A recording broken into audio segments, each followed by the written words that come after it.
So here we are looking at a crazy spike in the price of oil. And then just today, Biden announces that he's going to cease importing Russian oil, gas, gasoline, etc. Now, I think I saw on this video right here, Art Berman, he's an expert on oil. He's pretty good. I've seen him elsewhere on other financial news channels. Very good video. Watch this video. It's on Wealthion, one of the best financial news channels in my opinion.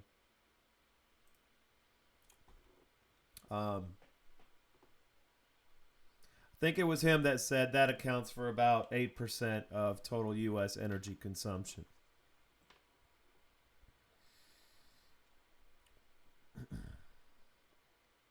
Now,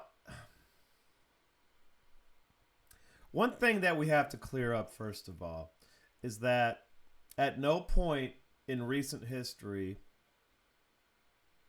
was the United States energy independent.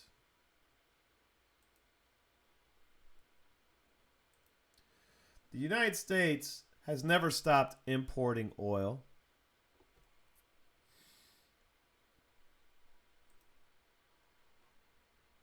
This is a chart of, here we go. The United States produces, had the most the United States produced in March 2020 at the height of the shale oil boom was approximately 12 million barrels per day. Almost 13.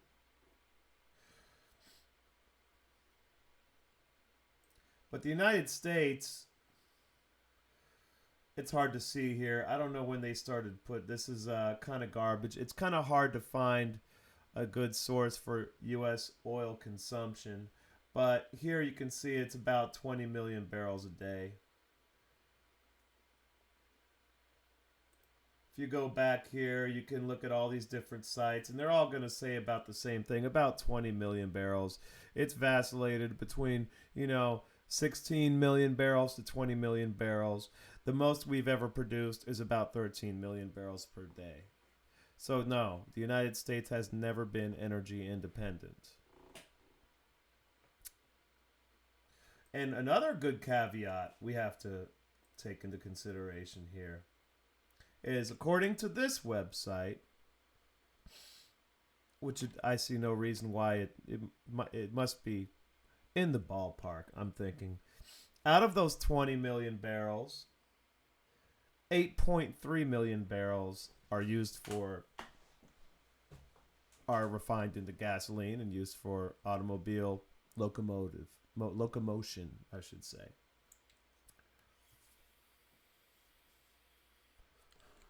$337 million gallons per day.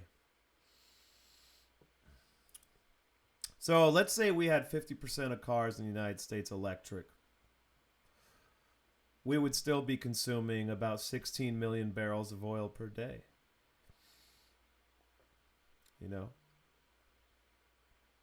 Maybe more, because we'd have so many electric cars that electricity consumption would go up, and we'd have to add a little bit of oil to compensate for the increased draw on power grids due to electric vehicles being charged everywhere.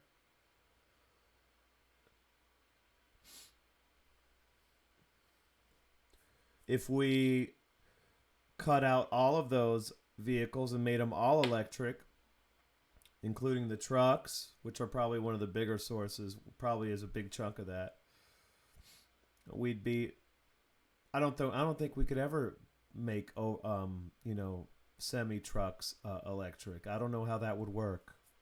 It's an interesting idea. I've never really looked into that. But let's say you get rid of the 8 million barrels a day. You're still talking 12 million barrels a day. At the peak of U.S. oil consumption, we might have just had that.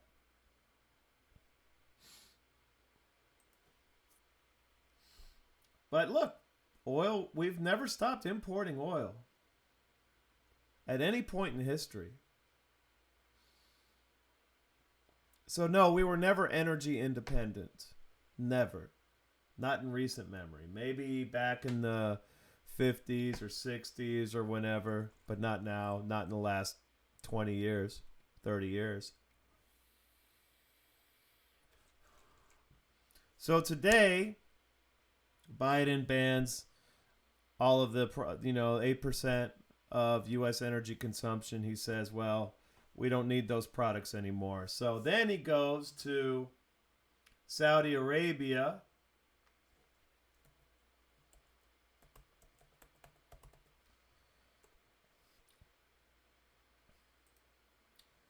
And it begs them for oil.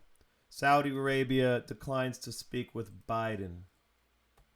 The reason being is very simple, people. Because we're trying to do a deal with Iran.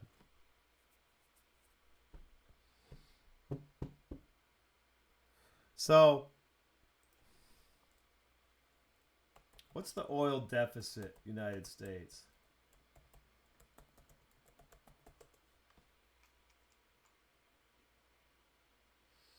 So we're importing about, let's see, as of December 2021, 199 million barrels. So 199 million. I'm going to get out my I thought that was calculator. So 199,000,000. That's 199 million divided by 31 equals. We were importing 6 million barrels per day in December. 6 million.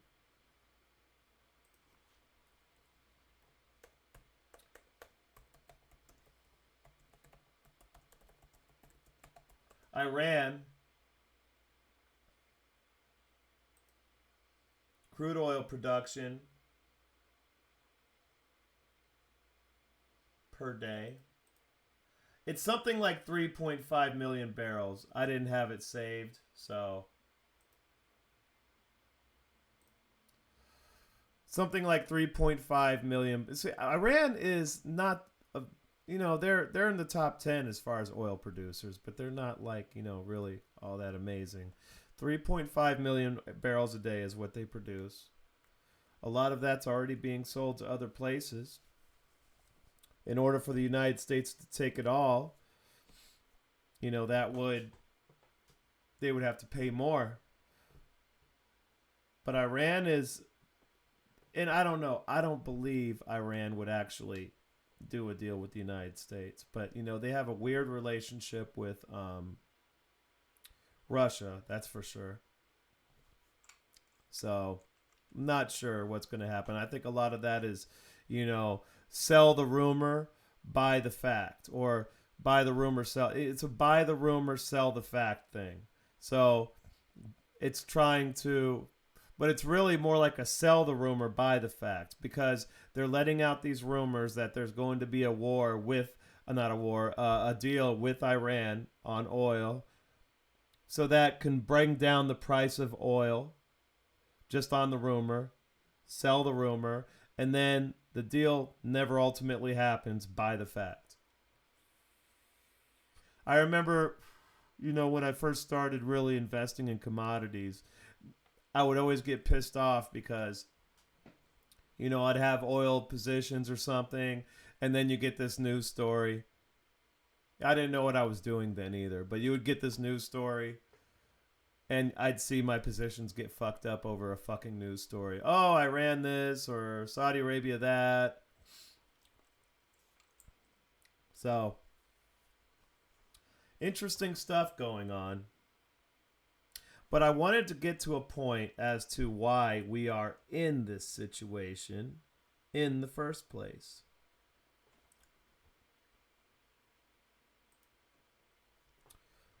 This is why. Now, Nothing has upset. It's really amazing for me to. It's a close one, but I think nothing has upset me more about the goings on in our society writ large as those stupid fucking lockdowns. When we had this report come out from Johns Hopkins last um, last month, February 2nd, when this story was written, and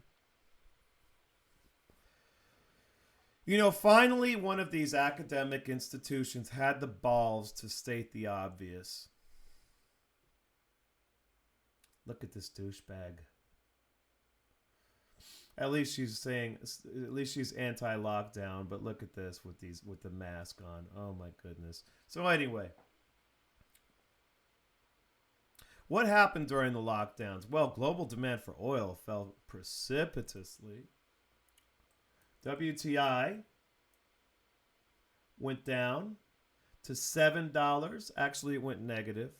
I remember I had a position in USO, and they did a reverse split. And I got out from under that eventually. But it was like, what the hell is going on? On the 22nd of April, I think it was. Maybe it was. I believe it was the 21st or 22nd of April. The price of West Texas Intermediate oil was something like negative $40 a barrel, which basically means, in essence, if you were trying to sell oil, you actually had to pay. You actually would have paid the buyer for them to take your oil. All of the oil depots like Cushing, Oklahoma, they were full. There was no place to put the oil because they had been producing so much oil only a few weeks before. Right here, they had been producing so much oil. And then we have lockdowns starting right around March. And global demand for oil went down like a rock. Now, why did that affect oil production so drastically? Look at oil production here. Well after, into July, still going down. It starts to recover later in 2021, but it's kind of slow, kind of rocky. This is where they kept throwing out stories of Iran or something. Iran deal. Maybe that was 2021. I think it was last year. They kept throwing out stories of Iran because I had bought a position somewhere around here. And then you start seeing these stories in the news. Oh, the United States is close to a nuclear deal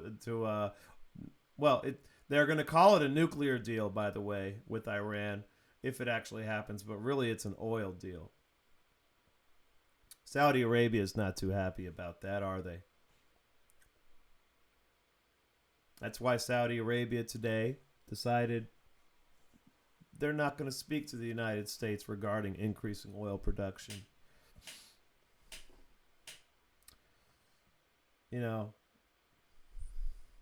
I could do foreign policy better than these people. But that West Texas Intermediate went down. The problem is that shale oil production is not profitable once you get below about $50 a barrel. I've heard that several times before. Fact check me on that, whoever is listening. But they may be slightly off. It was about $50 a barrel. And it got down to $15 a barrel. And look, it didn't get back up beyond $50 a barrel until about January 2021. So you had basically the entire shale oil industry in the United States just fold up, pack their bags, go back home. So then you have the oil production go down and stay down for the rest of the year. And then you see right around January. It still goes down. I guess there was like the Delta variant or something. And then it starts to go up slowly, the production in the United States. But beyond the economic impact of the lockdowns, basically shuttering the entire shale oil industry, now we have to deal with the psychological impact. If you're a business owner, let's say of any business, and you suddenly come to the realization that the government can wreck your business whenever they want, because that's what they did here. You're not going to be so inclined to invest into your business. Perhaps you would rather save your money. You know, I would imagine the same is true for restaurant owners who barely survived the pandemic. I bet they're a bit hesitant to expand now. Would you? Would you, after what happened, after you saw 30% of U.S. businesses go under because of the government, would you decide to invest a whole lot into your business, or would you rather maybe squirrel the money away that you're making in profit? Well, I don't know if that's happening too much throughout the economy, but I do know that's happening in the oil sector. Oil companies are not investing in production. Instead, they're giving their money, their profits to their investors. They're giving out dividends.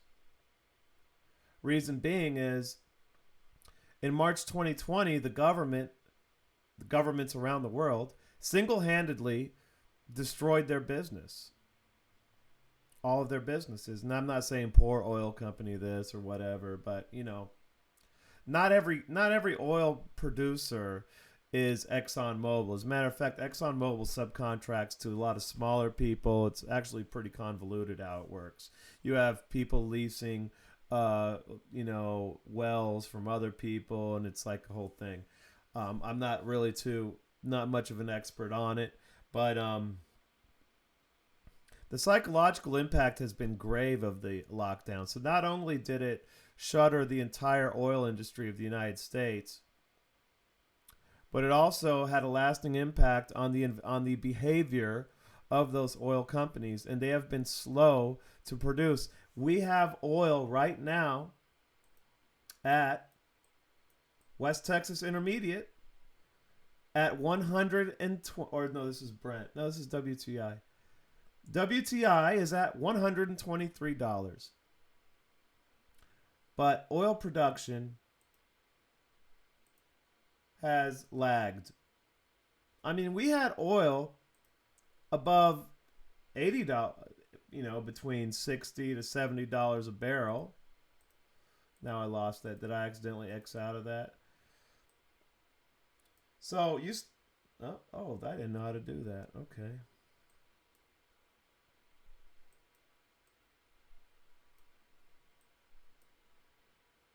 So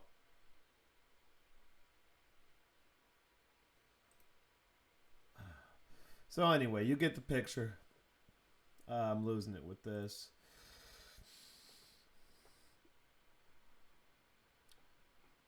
So we can attribute a lot of our woes with oil right now to those fucking lockdowns. But there was something else that happened. And this gets to what's going on in Ukraine today. And I remember I was thinking about this, and I was like, I remember these, because I remember reading the headlines and all this about what was going on. The 2020 Russia-Saudi Arabia oil price war. So this is the Wikipedia entry. And this is not a politically charged issue so much. I mean, of course, there's going to be, this is Wikipedia, so it's going to be Putin evil type of deal. But basically what happened is the price of oil was already crashing. Saudi Arabia calls an emergency conference in Vienna with all the OPEC nations. I'm sure the United States was happy to hear that because the shale oil industry was falling apart because of what was going on. And OPEC decided we need to cut oil production.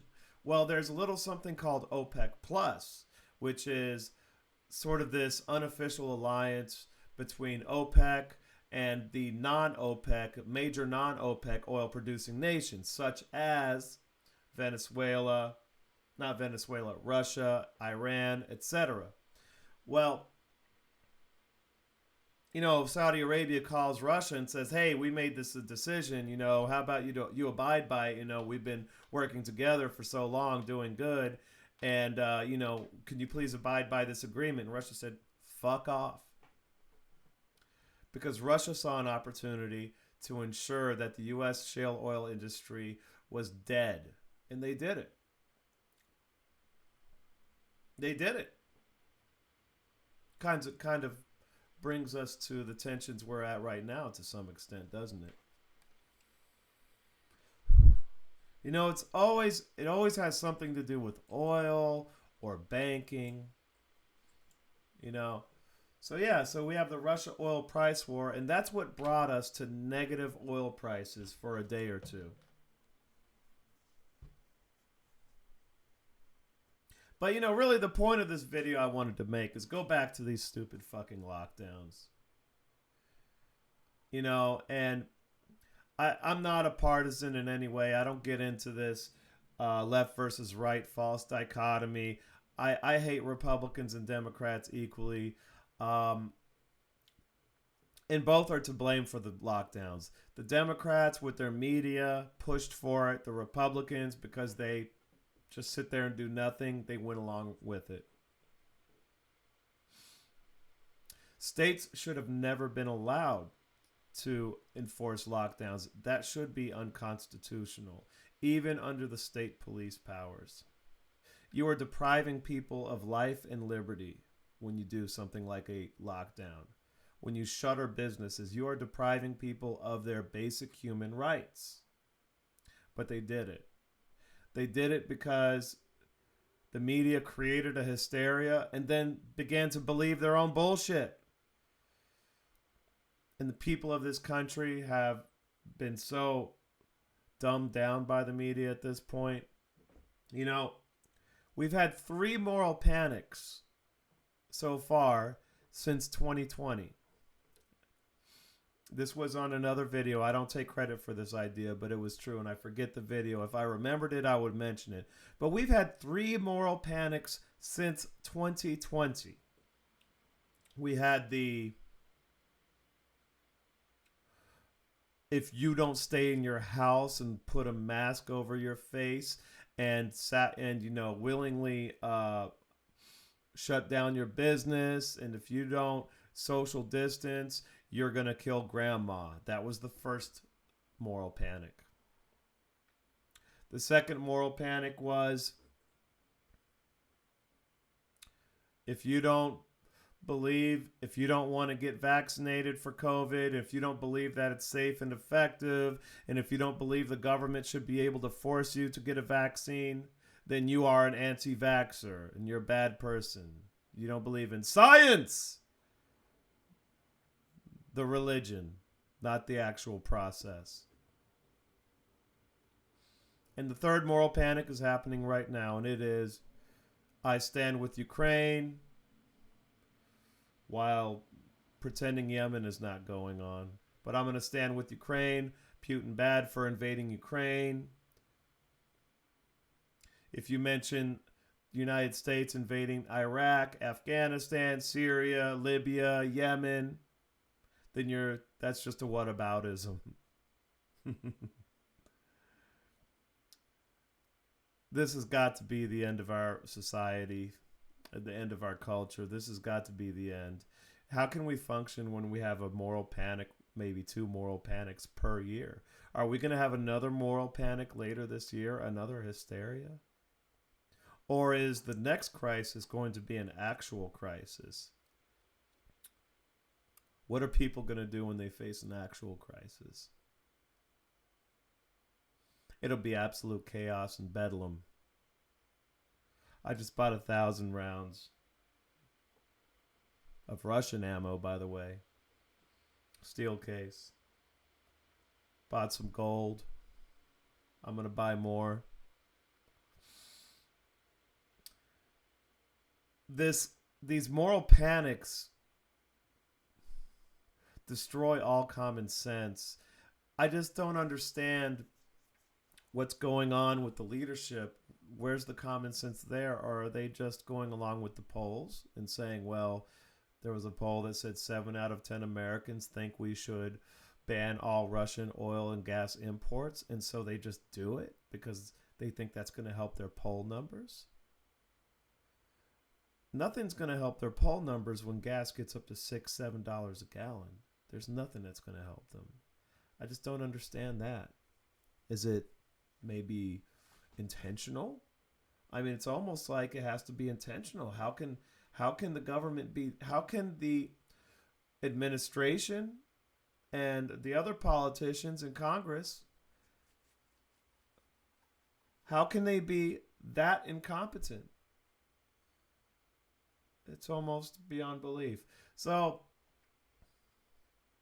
that's my little piece of this pie. Anything else? No, I'm good. I've already talked about inflation before in a previous video. I got some stuff about inflation here. U.S. labor force participate. No, that's your productivity, I think, right there. Labor productivity has sucked for the last 10 years. Really sucks now. You combine that with labor force participation rate, shitty. And then look at the fiscal stimulus we had. Another result of the lockdowns was the fiscal stimulus. They locked down the economy and then they said, hey, let's print money and give people UBI for a year or two. It was our little MMT experiment. So all of this inflation can be traced to the lockdowns, ultimately. Before that, there was inflation, but it was only asset price inflation and housing inflation. And this would have came eventually anyway. I think that the COVID hysteria basically accelerated the process of what was already going to happen. We were already going to have a labor force participation problem. They were eventually going to do MMT or try it because the government can't resist. How can they resist buying votes? How can they resist spending money? The more money they spend, the more power they have. Okay, so they never could resist. It was going to happen anyway, but COVID just accelerated that. But yeah, so in conclusion, this oil price situation can be directly traced to the useless fucking lockdowns. And anybody out there that was pushing for lockdowns, don't ever admit that to me. Because I'll fucking spit in your face, right? I will do it. If you would come up to me and say, I loved lockdowns. I wanted to do lockdowns, all this shit. I don't know what I'm going to do. Just don't ever come up to me. I don't want to live in the same country as you. Okay? That's why we need decentralization. I don't want to live in the same country as people as stupid as those who wanted and went along with the lockdowns and pushed for lockdowns for years. California had lockdowns for over a year. In New York, they have outdoor dining in New York City only. So they build houses outside and call it outdoor dining. I don't want to live in a country with people that stupid. I want those people to stay over there, and we are going to be down here in Florida doing our own thing. We're going to create a libertarian paradise, and you guys can go wallow in your own filth. Shoot up heroin, do whatever you want to do. I'm out.